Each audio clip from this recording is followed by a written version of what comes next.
On August 16, 1980, the town of Weston in Merseyside, England, basked in one of those endless summer evenings that seem suspended in time. The golden hour stretched long. It painted the terraced houses in warm, honeyed light. Children's laughter echoed through streets, still warm from the day's relentless sun. Neighbors leaned over garden fences, exchanging pleasantries. The scent of blooming roses mingled with the aroma of evening meals. For 11-year-old best friends John Greenwood and Gary Miller, this was simply another canvas for their childhood adventures. They'd spent the entire day inseparable, racing bicycles, trading football stickers, and sharing secrets beneath the old oak tree near Raleigh Avenue. As dusk approached, they sat down for tea at Gary's house, devouring sandwiches and planning their next escapade with the boundless enthusiasm only boys their age possess. By early evening, restlessness set in. Their plan was nothing extraordinary: to walk down to the local tip, a disused couloir off Pottery Lane in what locals now called Stat Ems Park. This place held a certain mystique among Weston's children, overgrown with grass and wildflowers, dotted with mountains of discarded rubbish that formed makeshift forts and treasure troves for curious minds. In those simpler times when children roamed freely without parental shadows, such places represented the ultimate frontier. Slightly dangerous, utterly thrilling, completely forbidden. At precisely 7:00 p.m., the boys left Gary's home. Their footsteps echoed along familiar streets toward the collier. The sun had begun its descent, painting the sky in strokes of orange and purple. But the evening remained bright enough for adventure.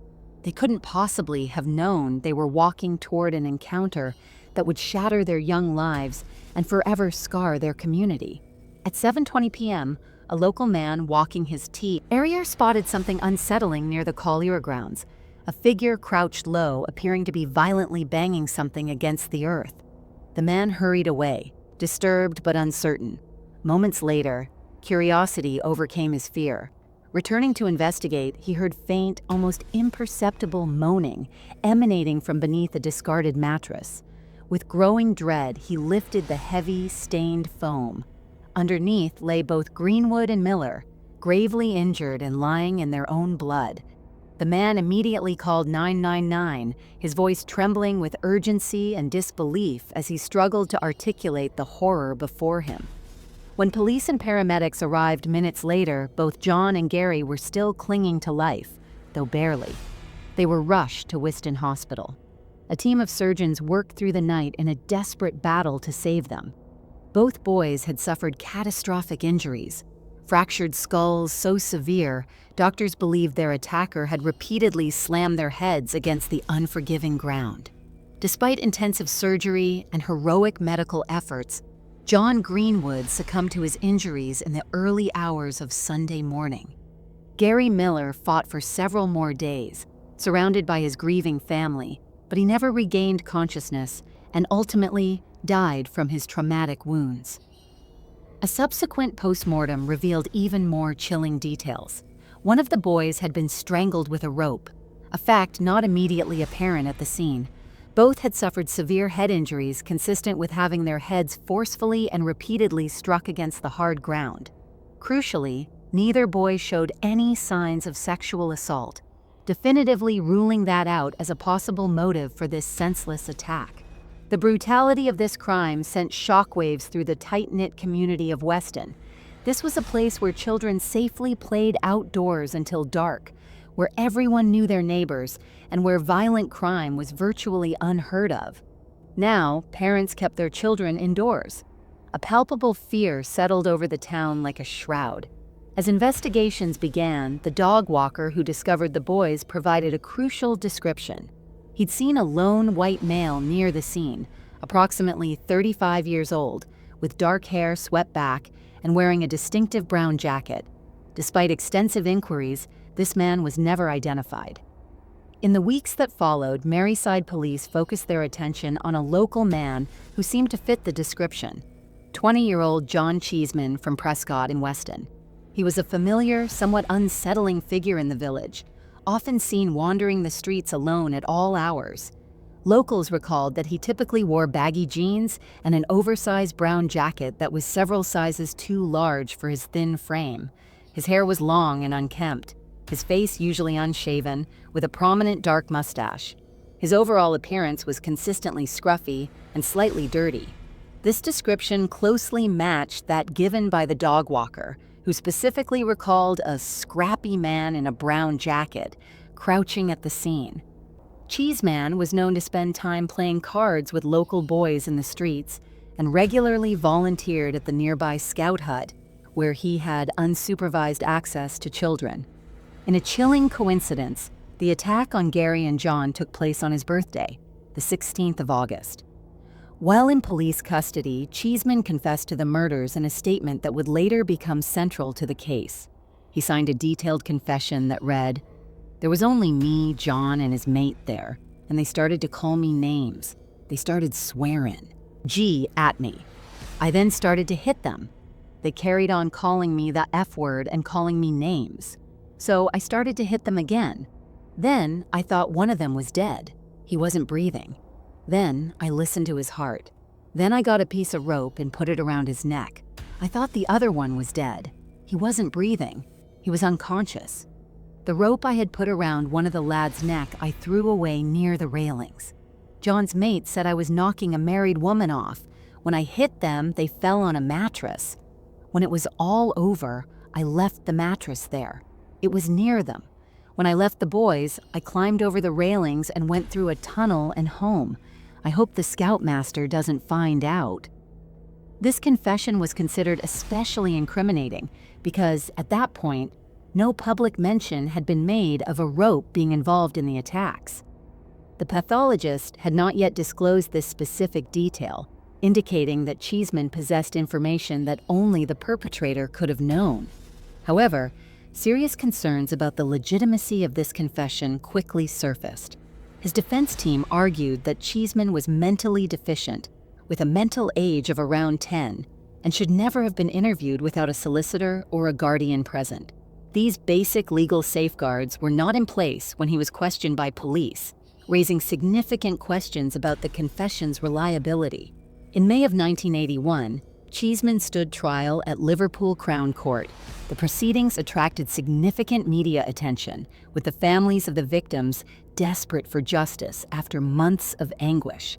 However, the prosecution's case dramatically collapsed when the defense successfully highlighted procedural failings in how the confession had been obtained.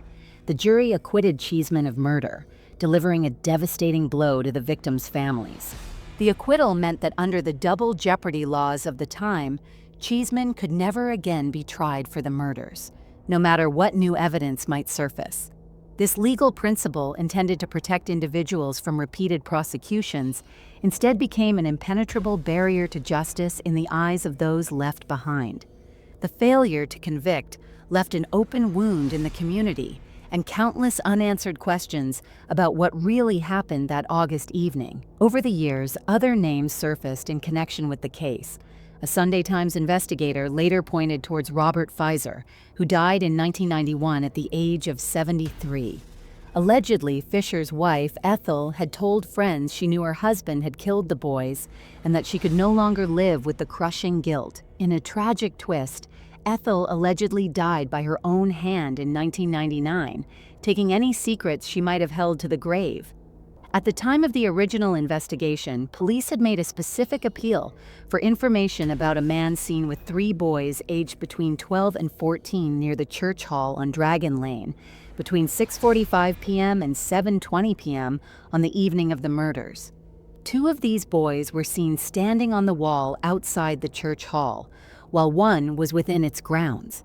Investigators urgently urged these witnesses to come forward, suspecting they could hold vital information about the killer's movements or identity. For John's younger sister, Debbie Terrell, later known as Debbie Lewis, the murders became a defining wound that shaped her entire life.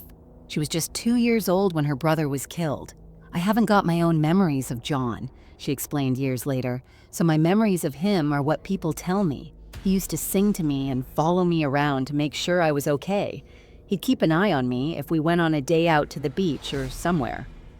As she grew up, Debbie carried the profound absence of her brother alongside a fierce determination to seek justice on his behalf. "We lost my mom in 2021, and that was heartbreaking," she said. But another level of heartbreak was added, knowing that she's never seen justice done. "I worry not only for myself, but for the others who have suffered the loss. Gary's mom is in her 80s, my dad's in his 70s, and it's terrible to think that they might not see justice in their lifetimes." Gary's mother, Alma, also spoke publicly over the years, appealing for help and describing her son and his friend as just normal 11-year-old children. They did nobody any harm. She was tormented by the thought of what had happened in those final moments. Their killer deliberately left them to die, she said in one interview, her voice thick with emotion. "I can't get that out of my head." John's mother, Barbara, expressed a similar anguish that never diminished with time. "We feel like we've let the boys down as they've never had their justice," she said, the weight of 4 decades of grief evident in every word. The years following the murders were marked by missed opportunities and investigative failings that compounded the family's suffering. In 2008, a review found that crucial items of forensic evidence had been lost or destroyed, a revelation that devastated the families who had placed their trust in the system. In 2016, the case was formally reopened after new evidence emerged through a Sunday Times investigation that had unearthed potential witnesses and fresh leads. A social media campaign, particularly on Facebook, encouraged people with knowledge of the case to speak out, with some individuals who had since died providing accounts they had never shared with police during the original investigation. Merseyside police made specific appeals to trace 2 boys who were reportedly assaulted by an older man outside the One Health Center in July 1980, only weeks before the murders. They also sought information on a boy known only as Duffy or Cuffy, who was seen with another youth at the Weston Labor Club on the day of the killings. Investigators even reached out to anyone connected to the 28th St. Helens Scout Group, or Halsney Junior School at that time, recognizing that someone might hold a piece of the puzzle without realizing its significance. Detective Chief Inspector John Williams stressed the importance of coming forward. Over the years, a number of lines of inquiry have been pursued, and a number of people have been spoken to since the new appeal in 2016. However, we are still seeking information that could prove crucial. 3 years into the reopened investigation, Merseyside police faced the families with a sobering update that was both an apology and an admission of failure. Then Chief Constable Andy Cook admitted publicly, having carried out several cold case reviews and following the reinvestigation of the murder, it is fair to say that the investigation was not as thorough as it could have been, or in line with the investigation standards expected of policing today. On behalf of Merseyside Police, I want to offer our sincere apologies to the families of John and Gary, and I would like to reassure them that we remain committed to finding the person responsible. It was an apology the families had long deserved, but it came with bitter news. The Director of Public Prosecutions had reviewed the file of new evidence and decided there was not enough to proceed with charges. The DPP acknowledged the case's tragedy and promised to reconsider if, quote, sufficient compelling new evidence emerged. But for now, the investigation had stalled again, leaving the families in yet another state of limbo. For Debbie, the fight continues with unwavering determination. She has pledged to keep going no matter how long it takes or how many obstacles she faces. "We still have hope and will never give up," she insists. "I want to see the right person found guilty in court and for everyone to know the truth of what happened." This doesn't just affect them either. It affects generations that didn't even meet John, and people who weren't even alive to meet him. When a child is murdered, you can't imagine the ripple effect that it has in their family and community. Marking the 40th anniversary of the murders, she made an emotional public plea that resonated far beyond Weston. "Our family's hearts were broken 40 years ago when 2 loved and cherished boys were taken. 40 years later, those broken hearts have not healed. I see the pain in my parents' faces every single day. They live with loss and injustice. I appeal to our community today. Please, it's not too late to do the right thing. You could make the difference. You could help to bring some peace to these broken people." Turning directly to the unknown killer, she added with fierce resolve, "And to the person who killed the boys, I say this. Let this 40-year anniversary serve as a promise to you that I will never give up. I will never stop working tirelessly to get justice for my brother and his friend. Tell the truth." More than 4 decades on, the murders of John Greenwood and Gary Miller remain officially unsolved. Their families have endured a lifetime without answers, their grief compounded by systemic failings and the cruel barrier of double jeopardy laws that prevented retrial even when new evidence emerged. For Weston, the events of that warm summer evening in 1980 remain a chilling reminder that even in small, close-knit communities, the most unimaginable crimes can happen, and that justice delayed is often justice denied. The case remains open. Police continue to urge anyone with information, no matter how small or seemingly insignificant, to come forward. Contact can be made through Merseyside Police on 101, via social media at MarpolCC, or anonymously through Crime Stoppers on 0800 555 111. For 2 families still waiting for answers, and for a community that never forgot, the search for truth continues.